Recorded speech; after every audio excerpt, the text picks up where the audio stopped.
कल की बात, एक अंग्रेज आया, मुझसे बोला सरदार जी तुम्हारा देश बहुत गरीब। मैं पहली बात तो ये देश गरीब नहीं, और है तो साले तुमको क्या मतलब है। कह रहे सरदार जी तुम हिंदू, मैं नहीं जानूंगा तो तू जानेगा क्या। बोले बताओ तुम्हारा राष्ट्रीय पक्षी, मैंने कहा मोर। बोले राष्ट्रीय पशु, मैंने कहा शेर। बोले राष्ट्रीय झंडा, मैंने कहा तिरंगा।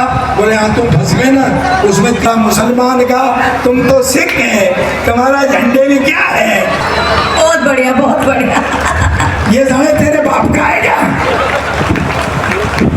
सर एक मैं आपको हंसाने के लिए एक और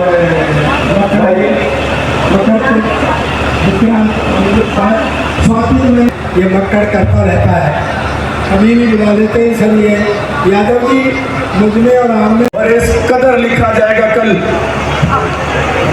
ये इस कदर लिखा जाएगा कल अखबारों के माध्यम से, प्रेस के माध्यम से, मीडिया के माध्यम से, कि हमारे बीच में आकर के ये पक्का करेगी, ये तय करेगी कि आने भारत माता की जय, भारत माता की जय। % से ज्यादा रेवेन्यू अकेला गुड़गांव हरियाणा सरकार को दे रहा है, पर ना तो साफ सफाई है यहाँ, ना कोई बस स्टैंड है, ना कोई हॉस्पिटल है, सड़कें टूटी हुई है, एक बढ़िया यूनिवर्सिटी तक नहीं है यहाँ।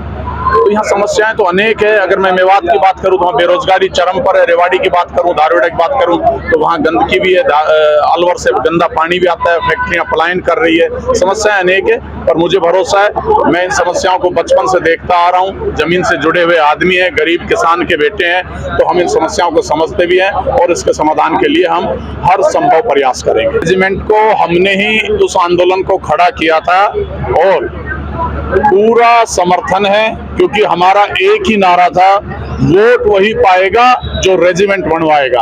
तो हमने अपने मैनिफेस्टो में, अपने समाधान पत्र में अहीर रेजिमेंट के मुद्दे को नंबर 1 पे रखा है। बाकी जनता से भी मैं विनम्र निवेदन करूंगा कि आपने जो नारा दिया था, वोट वही पाएगा जो अहीर रेजिमेंट बनाएगा, उसको साकार करने का समय आ गया है। गैस सिलेंडर पे बटन दबाकर अहीर रेजिमेंट के गठन को आप साकार कर सकते हो। विशाल जनसभा का आयोजन किया गया, कैसा रिस्पॉन्स मिला लोगों से? देखिए बहुत अच्छा रिस्पॉन्स मिला है, बहुत से लोग यहाँ पे आए हैं, आशीर्वाद दिया है। इतनी भरी गर्मी है, उसमें अपना संडे का दिन है और लोग संडे को घूमने जाते हैं। उस बिजी शेड्यूल में से लोगों ने अपना कीमती समय निकाला, भरी गर्मी में 3 घंटे बैठे रहे। तो ये कहीं ना कहीं वो बदलाव चाहते हैं, तो उन्होंने आशीर्वाद दिया है, समर्थन दिया है, प्यार दिया है। मैं उनका शुक्रगुजार हूँ कि सच में अब जनता जागरूक हो चुकी है और जनता बदलाव चाहती है। जी किस तरह से लोगों से मिल रहे हैं? महज अभी 3 या 4 दिन का वक्त ही बाकी है प्रचार के लिए, कैसे लोगों से अपील कर रहे हैं, कैसे लोगों को जागरूक कर रहे हैं? देखिए जरूर ये लोकसभा बहुत बड़ी है, गुड़गांव की 9 विधानसभाएं इसके अंतर्गत आती है।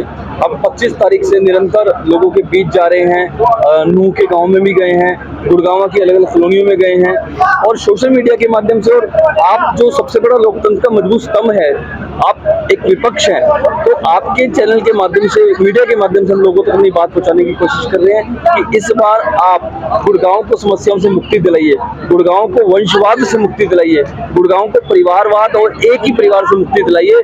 और इस बार नेता को हटा दीजिए, राजाओं को हटा दीजिए, सेवकों को लाइए और गैस के सिलेंडर पे 25 तारीख को बटन दबाइए और जन सेवकों को एक मौका दीजिए। देखिए अभी आपने देखा भीमनगर में इतनी बड़ी सभा हुई है और ये सभा तब हुई है जब दोनों राष्ट्रीय पार्टियां भी आस पड़ोस में सभा कर रही है। तो मैं समझता हूं जनता का 100% पूरा समर्थन और सहयोग हमें मिल रहा है और 25 तारीख को 100% वोट यहाँ के आसपास के बाशिंदे हमें देंगे। देखिए चुनौतियां तो जीवन के हर क्षेत्र में है, और जो सबसे बड़ी चुनौती लोकसभा क्षेत्र गुड़गांव में वो है कि इस क्षेत्र को एक परिवार की राजनीतिक गुलामी से मुक्त करवाया जाए, इस क्षेत्र को बंबई से या इधर उधर से आए हुए कलाकारों से मुक्त करवाया जाए। जो मुझे लग रहा है 25 तारीख के बाद वोटिंग वाले दिन ना तो रामपुरा हाउस के लोग यहाँ नजर आएंगे और ना ही मुंबई से जो पैराशूट उम्मीदवार आए वो नजर आएंगे। तो हम इन चुनौतियों को जनता के मार्फत समाधान कर रहे हैं और जनता का सहयोग और समर्थन जो मिल रहा है, मुझे पूरा भरोसा है ये चुनौतियों से हम पार पाएंगे। और गुड़गांव लोकसभा क्षेत्र जिसमें मेवात, रेवाड़ी और गुड़गांव तीनों जिले आते हैं, उसका संपूर्ण विकास करने का मैं आप मीडिया के माध्यम से उन जनता जनार्दन को भरोसा देता हूं, पर एक अपील भी करना चाहूंगा कि आने वाली 25 तारीख को गैस के सिलेंडर के सामने ईवीएम का बटन दबाकर आप अपने स्थानीय युवा को, अपने स्थानीय लोगों को चुनने का काम करें, जो आपकी हर समस्या के समाधान के लिए, हर मुद्दों को देश की सबसे बड़ी पंचायत लोकसभा में मजबूती और मुखरता से उठा सके। विजय जी, अकेले आप कैसे समाधान करेंगे? क्या एक सीट अगर आती है क्या देखिए, भारतीय संविधान में प्रावधान है प्राइवेट बिल लाने का, तो हम कुछ मुद्दों पे, कुछ जो हमारे मुद्दे हैं, चाहे वो किसानों के हैं चाहे रेजिमेंट के, उन पे प्राइवेट बिल लेके आएंगे और उस पर समाधान करने का पूरा प्रयास करेंगे। दूसरी बात, ये जनता में जो एक सोच, जो आपने सवाल पूछा कि अकेला क्या कर सकता है, देखो अकेला भी वहां बात को मजबूती से रख सकता है, और मुझे पता है हम अकेले भी, चाहे सरकार किसी की भी बने, उनके नाक में नकेल डालने का काम अगले 5 वर्ष तक करते रहेंगे। बीजेपी के साथ समर्थन करेंगे ना, बीजेपी से तो हमारा विचार ही नहीं मिलता। इन गुजरातियों को तो भगाने का हमने संकल्प लिया हुआ है, इनको वापस गुजरात भेजना है। सर, कितनी समस्याएं देखते हैं आप?